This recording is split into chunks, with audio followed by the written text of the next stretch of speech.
On croit qu'un théoricien va abandonner cette théorie parce qu'elle ne fonctionne pas. C'est une erreur.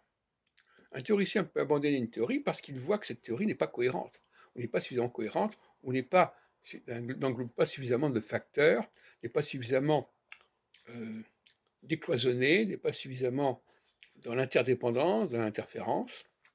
Et donc, par conséquent, il ne faut pas imaginer que une théorie est abandonnée parce qu'elle ne fonctionne pas. Elle est abandonnée parce qu'elle n'est pas structurellement satisfaisante. Pas du tout pareil. Et dans le cas d'André Barbeau, justement, de l'astrologie, la raison pour laquelle il a abandonné en les années en 65-66, pourquoi il a abandonné le cycle Saturne-Neptune au profit de l'indice cyclique, c'est pas parce que Saturne-Neptune avait échoué, quoique ça allait échouer, puisqu'effectivement en 71, l'opposition Saturne-Neptune ne donnera pas du tout ce que Barbeau avait annoncé, c'est-à-dire le rattrapage par l'URSS de l'USA. Mais c'est pas ça.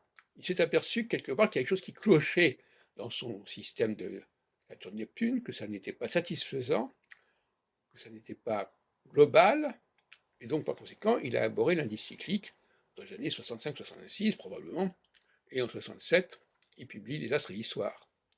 Mais il ne faut pas croire que c'est parce que ça ne marchait pas qu'il est passé à une autre théorie.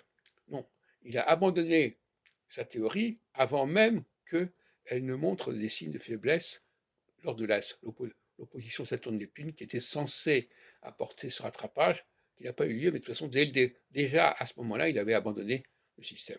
Et alors il va le reprendre, sa théorie Saturne-Neptune, en 1989, parce que